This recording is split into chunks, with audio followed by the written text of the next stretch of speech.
Merci de nous accueillir. Donc pour répondre concrètement à la question, effectivement, on voit bien aujourd'hui, comme le disait Nicolas tout à l'heure, c'est qu'on a des secteurs qui sont en souffrance et d'autres secteurs qui sont en émergence. La difficulté qu'on a dans l'accompagnement de ces mouvements, c'est que le politique se trouve dans une situation embarrassante. C'est-à-dire qu'il a tendance à avoir les réflexes, les vieux réflexes qui consistent à consolider les gens qui sont présents, qui connaissent, et donc naturellement à tendre la main quand c'est possible à des secteurs comme le bâtiment et le port public qui sont en souffrance aujourd'hui, et néanmoins sur les secteurs qui sont en fort développement, avoir un regard un peu inquiet. On le voit au plus haut niveau, c'est-à-dire que quand on voit ce qui se passe dans l'hôtellerie, vous disiez référence tout à l'heure, dans les transports, on a vu ce qui s'est passé sur l'évolution du rôle des taxis ou d'autres nouveaux concurrents. On voit bien qu'aujourd'hui, on est dans une situation de rupture où le politique est particulièrement mal à l'aise. Le constat que nous, on peut faire aujourd'hui, c'est qu'effectivement, comme l'a dit Maurice Brun, on a souhaité renforcer le pôle international via une seule structure. Parce que les temps changent, y compris chez nous. Plutôt que d'être dans la logique de chacun faire une opération dans son coin et d'être 15 à porter l'international dans cette région, on a souhaité montrer l'exemple dans la culture du guichet unique. C'est-à-dire qu'aujourd'hui, dans cette région, on manque de moyens, on manque parfois de talents, et donc quand on a des moyens et des talents, on a plutôt tendance à essayer de les regrouper et de travailler en meute. C'est la culture qu'on est en train de développer, et c'est d'ailleurs la culture qu'on est en train de développer, y compris dans le cadre des futures échéances régionales, parce que comme l'a rappelé, je crois que c'est vous, Laurence, sur le fait que la loi NOTRe installe au 1er janvier la compétence économique à la région, c'est important que pour la nouvelle équipe qui sera élue, parce que de toute façon, dans tous les cas de figure, il y aura un changement d'homme, si ce n'est pas possible. Et donc c'est important qu'à l'occasion de ces élections régionales, on soit particulièrement attentif et que nous, ensemble, les porte-paroles économiques de cette région, on soit en capacité de faire des propositions communes. Et les propositions communes, on y a travaillé depuis plusieurs mois, on va les porter. On va faire effectivement une opération jeudi. Les uns les autres, en région, dans les départements, mais collectivement, au mois de novembre, on va réunir également l'ensemble des candidats et on va porter les ambitions qui sont les nôtres. Parce qu'effectivement, un des corollaires, et qui ressort dans l'étude que vous présentez ce soir, cher président Alain, c'est qu'en définitive, on fait peu ou prou, ni plus, ni moins bien que le national. Et c'est juste pas acceptable. C'est-à-dire que quand on connaît les potentialités de cette région, on se dit on passe à côté de quelque chose. Parce qu'effectivement, cette région, elle a un emplacement magnifique pour l'ouverture au monde sur le bassin méditerranéen. On est des hommes et des femmes de tempérament, donc on a la capacité de remonter les manches et d'être innovant. Mais en face de nous, on a souvent des interlocuteurs qui manquent de vision, qui manquent d'engagement.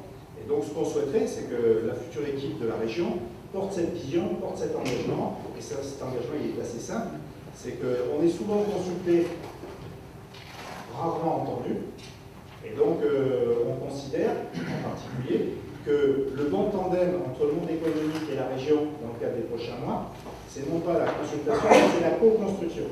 C'est-à-dire qu'on reconnaît à l'élu la capacité, la légitimité à prendre la décision. Par contre, il faut impérativement qu'on arrête les consultations diverses et nombreuses pour être dans la co-construction, parce que nous, on a les pieds et les mains dans le quotidien, et on sait, grosso modo, les bonnes attitudes pour nous encourager ou nous accompagner. Je vais vous donner un chiffre, parce qu'en ce moment, c'est vrai que les observatoires, c'est tendance. On a monté une note, évidemment pas concurrence, parce qu'on n'en serait pas capable, puisqu'effectivement, comme l'a rappelé Maurice, l'expert comptable, c'est une bonne vigie du monde économique. Mais ce qu'on a fait, nous, c'est, et ça va faire plaisir à notre ami qui représente le maire de Marseille, c'est qu'on s'était amusé à benchmarker le poids de la fiscalité locale qui pèse sur les entreprises de la région PACA par rapport aux autres régions de France et à l'intérieur de la région Provence-Alpes-Côte d'Azur. Et je vais vous donner 2-3 constats. C'est que sur ces 3 dernières années, ce pays, la croissance de ce pays a été de 1,1%. Je vous posez la question, quel est le poids et quelle a été l'évolution de la fiscalité locale pendant ces 3 dernières années qui pèse sur nos entreprises? 13%. La moyenne nationale, c'est 10%. Donc ça veut dire que, je pourrais répondre à une question auquel vous ne m'avez pas posée, Laurence, qui est de dire, mais où va la valeur ajoutée qui est créée par les entreprises? Je vais vous répondre, une partie part dans les impôts locaux. Et les impôts locaux que paye l'entreprise, même si la taxe professionnelle a disparu, ça représente 37 milliards d'euros, 35 milliards d'euros par an, ce qui représente peu ou prou le poids de la collecte totale de l'impôt sur les sociétés. Donc aujourd'hui, un territoire, il a besoin d'avoir une économie dense, parce qu'elle contribue économiquement à toute l'infrastructure, mais pas uniquement à l'entreprise, aux services publics, aux infrastructures, etc. Donc, il faut qu'on travaille ensemble. C'est le message que je porte ce soir. Et donc, pour travailler ensemble, c'est ce qu'on a, nous, fait socio-économique, avec André, avec Mel. Vous prenez le dialogue. Comment? On prend le dialogue, mais ça ne suffit pas. Ce qui est important, c'est qu'on ait des hommes et des femmes de terrain. Donc, ce qui est important, c'est qu'il y ait des résultats. Et aujourd'hui, les résultats qu'on consolide au niveau de cette région ne sont pas satisfaisants par rapport à notre potentialité. Donc, il est urgent de se bouger. Je vous rappelle quand même que si on veut maintenir l'emploi dans cette région, en Provence-Alpes d'Azur, maintenir, il faut un taux de croissance de 1,5 à 1,7 par an. On en est loin. Donc, s'il y a urgence, il faut se mobiliser, élus, entrepreneurs, etc. Parce que la situation n'est pas satisfaisante. Donc, simplement pour dire et remercier de nous avoir invités ce soir, Président. Nous avons, donc on a bien noté que dans l'évaluation qui a été faite, l'immobilier avait un problème majeur, j'espère que ça va rebondir, que l'intérim est également un baromètre qui permettait de savoir au niveau de l'emploi où on se situait en ce moment, c'était pas forcément très fort, et puis qu'au niveau des services, effectivement, de nombreuses entreprises travaillaient dans ce secteur-là. Comme vous disiez tout à l'heure que les petites entreprises, il y en avait effectivement plus 90% avec moins de 10 salariés en Provence-Alpes d'Azur, est-ce qu'elles souhaitent grandir? Elles le souhaitent, il y a quelques inconscients dirigeants d'entreprises qui ont envie de grandir. Effectivement, quelquefois ils se posent quelques questions par rapport à la réglementation en cours. On sait que c'est difficile de passer le cap de 10, de passer le cap de 20, de 50 et au-delà. Donc elles ont envie de grandir. Mais PACA, pour nous, a une chance quand on y travaille et quand on y est, c'est que tous les métiers sont représentés en Provence-Alpes d'Azur, que ce soit de l'aéronautique ou de l'automobile, tous les métiers sont en Provence-Alpes d'Azur, ce qui n'est pas le cas dans d'autres régions. Effectivement, ici, de la montagne à la mer et dans l'industrie, tout est représenté. Alors, tout à l'heure, ça a été dit, on a l'eau, on a l'air, effectivement, dans les montagnes, on a aussi les paysages dont vous bénéficiez, j'espère, pour toutes les personnes qui sont de la région marseillaise, que vous venez dans les Alpes du Sud. Mais on a également des emplois saisonniers assez nombreux, que ce soit en montagne ou sur le littoral. Et donc l'organisation de ces emplois saisonniers pour nos entreprises, c'est quelque chose aussi d'assez délicat et difficile à mettre en œuvre. Et ça, les experts comptables le savent bien sur la réalisation souvent des contrats de travail.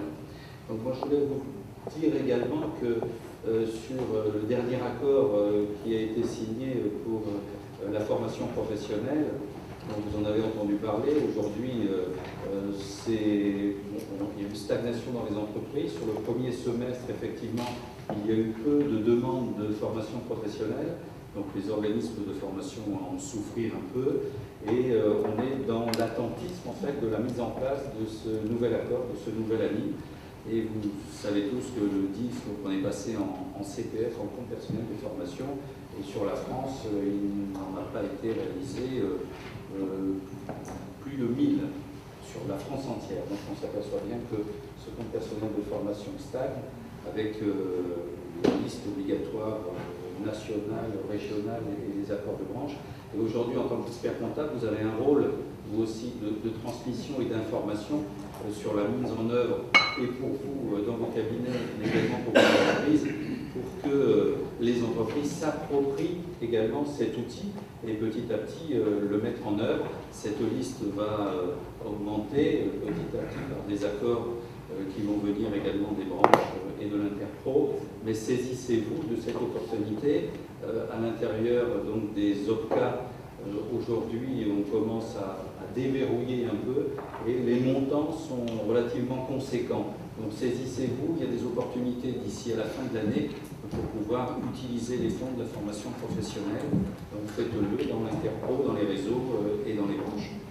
Un dernier petit mot sur la nouvelle collecte de la taxe d'apprentissage. Là aussi, c'est un enjeu. Et vous avez, vous, experts comptables, souvent dans vos cabinets, la possibilité de flécher de flécher des ordres impératifs, voire de laisser des fonds libres.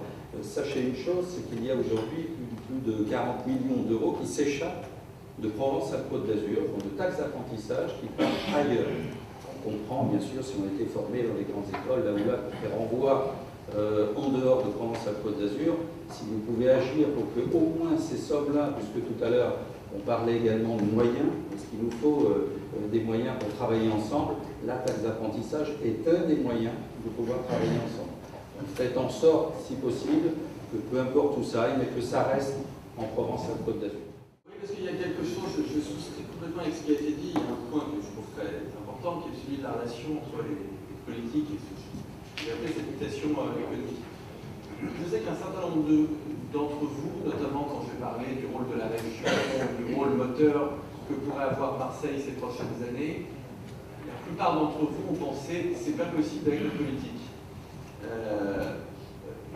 Alors vous avez tort, c'est tout à fait possible avec les politiques, mais ce qu'il faut bien comprendre, c'est que les politiques sont toujours en retard d'un changement économique, et ce qui est complètement normal, parce que les politiques sont là pour répondre à une demande sociale qui est celle de l'opinion publique, et l'opinion publique, elle est schizophrène, et ça encore, c'est complètement normal. C'est-à-dire que l'opinion publique, elle demande des résultats positifs du changement. Elle veut la croissance, les salaires et l'emploi, mais elle ne veut pas le coût du changement, c'est-à-dire qu'elle ne veut pas la mutation économique. Et donc, c'est ce qu'on appelle une antinomie en philosophie, donc il n'y a pas de solution, c'est pas possible. Voilà. Et donc, forcément, les politiques sont décevants, parce qu'ils sont devant une équation, on leur demande de résoudre une équation qu'on ne peut pas résoudre. Et c'est pour ça que votre rôle est si important. C'est qu'en fait, l'équation, c'est vous qui avez la résoudre. C'est ça. Et donc, les entreprises et ce que j'appelle les corps intermédiaires dont font partie les experts comptables en moyenne, on fait partie le MEDEF, la CPME, etc. Vous faites tous partie des corps intermédiaires, c'est à vous d'être devant. Et c'est pour ça que je remercie 1000 fois lors des experts comptables de financer ce baromètre. Moi, ça fait 10 ans que je dis qu'il faut qu'on fasse ce type de baromètre, des baromètres vraiment régionaux. Parce que je vois que l'économie des régions, elle diverge. Et donc, ça fait des années que je dis qu'il faut faire ça. Et donc, je remercie 1000 fois lors des experts comptables de la région PACA, et j'espère qu'il y en aura d'autres, de mener ce type d'action. Parce que c'est vous qui êtes devant et c'est vous qui allez faire comprendre aux gens que les choses changent et que si elles changent, ça peut être pour le mieux peut-être. C'est pour faire plus d'emplois, c'est pour faire plus de pouvoir d'achat, etc. Et donc, il n'est pas du tout anormal. Ce matin, quand on a fait la conférence de presse, un journaliste me posait une question tout à fait légitime, d'ailleurs, qui était de dire, au fond, c'est quand même bizarre, vous nous expliquez que cet outil, il va servir à faire, par exemple, de l'évaluation de politique publique, mais alors pourquoi ce ne sont pas des statistiques publiques? Tout simplement parce que faire évoluer les statistiques publiques, c'est long, ça coûte cher, et que ça se fera un jour, bien évidemment, mais et on peut parfaitement comprendre qu'il y ait des rigidités, que ce soit difficile. Et donc, dans l'intervalle, c'est au corps intermédiaire de montrer l'exemple. Et donc, c'est par exemple aux experts comptables qui, en effet, ont des données qui sont extraordinaires. Enfin, sur les entreprises, tout ce qui vient des déclarations de TVA, des comptes de résultats, c'est quand même une richesse absolument extraordinaire. Donc, si on peut en faire profiter la communauté, je trouve, faisons-le. Et donc, c'est très important. Et dernière chose, je tiens moi aussi à m'excuser, puisque pour des raisons personnelles, je dois regagner là.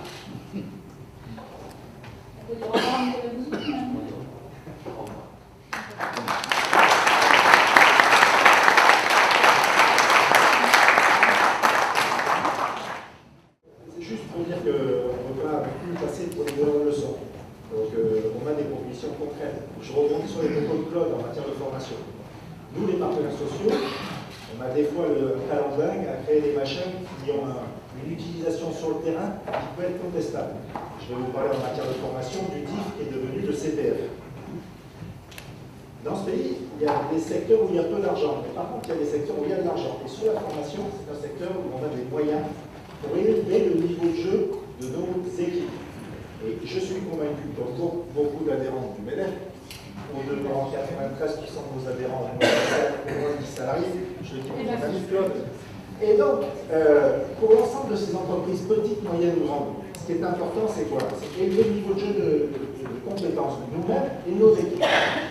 Et nous, on rêve que dans le cadre de la région, de la nouvelle équipe qui soit élue, ils mènent sur la formation deux enjeux. Un, que l'ensemble, 100% de nos collaborateurs aient ce qu'on appelle un passeport du numérique. C'est-à-dire qu'on utilise l'argent qu'il y a dans le CPF pour faire en sorte que 100% de nos collaborateurs comprennent en quoi la transition du numérique va être, en quoi elle va être bouleversante, quelles que soient les filières, et comment individuellement on peut s'accaparer de ces nouveaux outils pour justement avoir cette conduite du changement positif. 1.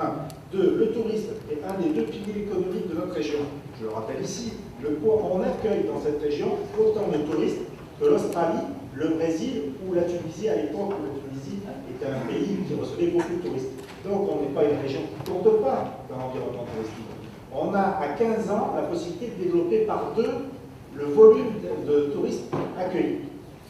En plus, le constat qu'on peut faire, c'est que même si la France accueille un public très important, puisque c'est la première destination mondiale, on est le 3e en matière de PIB développé. Ça veut dire quoi? C'est qu'on accueille beaucoup de monde, mais on a du mal à leur vendre des prestations diverses et variées.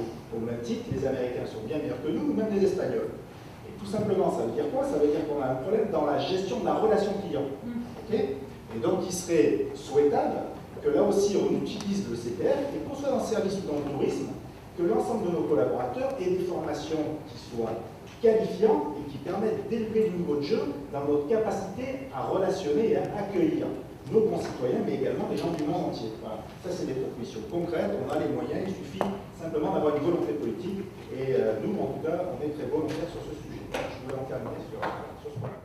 En tant que proposition concrète, si vous voulez, nous, sur les chambres de métiers et de l'artisanat, sur toute la région, on a compris que le département n'était plus le niveau idéal pour aider l'entreprise. Donc on a régionalisé complètement. Aujourd'hui, depuis le 1er juillet, il n'existe plus 6 chambres de métiers, mais une seule chambre de région qui regroupe l'ensemble de mesures, avec 900 personnes. Pour le faire quoi? Pour être beaucoup plus près et beaucoup plus proche des uns et des autres. Donc le territoire, le territoire, on est sur les territoires. Nous allons recompositionner les territoires. Nous allons être beaucoup plus près et beaucoup plus proches de nos entreprises. Et là, on va travailler avec les experts comptables et on va mettre en place, c'est pas qu'on va mettre, on a déjà mis en place un service, ce que j'appelle véridique, puisque action-réaction, et puisqu'on en parle, il faut le faire. On a mis en place 80 agents immédiatement sur le terrain, sur la route. Ces 80 agents qui vont aller sur la route, ils vont faire quoi? Ils vont aller interroger les entreprises, à la demande des experts comptables, à la demande des maires, puisque nous avons signé déjà des conventions aussi bien avec Aix qu'avec Aubagne dernièrement, où nous allons réfléchir sur les besoins de ces petits territoires, parce qu'on va y aller être plus proche du truc, et avec ces 80 agents pour l'instant, nous allons dans les entreprises, il est temps que les entreprises, qui n'ont pas le temps qu'on est plus petites comme les nôtres, parce que quand elles viennent à la chambre de métier, elles perdent du temps, et donc elles perdent de l'argent, elles n'ont pas derrière des gens qui travaillent énormément pour eux. Donc aujourd'hui, c'est nous qui nous déplaçons dans l'entreprise pour faire de véritables diagnostics gratuitement. Donc c'est à votre disposition, à la demande de chaque expert comptable.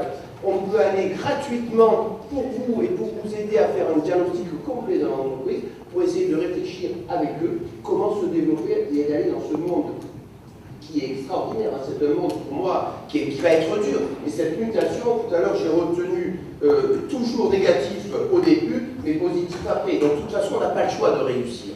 Donc on est là, nous, les organisations professionnelles et les chambres de métiers, comme les chambres de commerce, où je venais, on est là pour aller justement les aider. Mais on peut faire du concret. C'est-à-dire que nous avons le temps de parler. Aujourd'hui, on va dans l'entreprise, on va à l'intérieur, on va travailler avec eux sur la formation, on va travailler sur le DRH, on va essayer de développer l'entreprise, on va essayer de parler de l'exportation. L'exportation pour la très petite entreprise, pour ceux qui ne savent pas, sur la France, c'est quand même 6 milliards. C'est 6 milliards d'euros pour l'artisanat, c'est 100 000 emplois.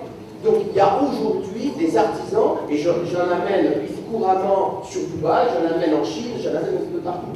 Et donc là aussi, on a besoin de comprendre que la petite entreprise, l'artisanat existe. Et ce baromètre, pour en revenir à ce baromètre, pour nous c'est quelque chose d'extraordinaire, parce que déjà au temps où j'étais président de l'URSSAF, je me battais avec l'URSSAF pour essayer d'avoir un baromètre le plus précis. Pour nous, je ne suis pas encore arrivé.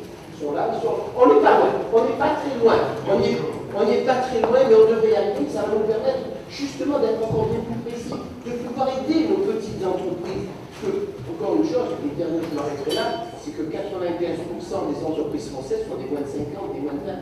Donc il est peut-être temps qu'on comprenne que les grosses entreprises, c'est bien, mais elles ont les moyens de se développer, alors que les 95% qui existent, qui sont sur le territoire, elles ont besoin des uns et des autres, de nous en particulier. C'est pour ça qu'on va sur le terrain et qu'on dit qu'aujourd'hui, le département, c'était bien, et ça, c'était hier.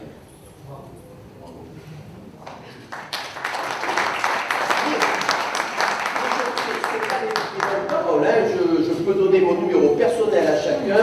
Chaque fois que vous aurez besoin on vous envoie un diagnostic du cœur immédiatement, et il ne faudra pas 24 heures, il ne faudra pas 3 jours, mais dans la journée on vous l'envoie. Parce que la petite entreprise n'a pas le temps d'attendre. Vous avez son portable. Voilà.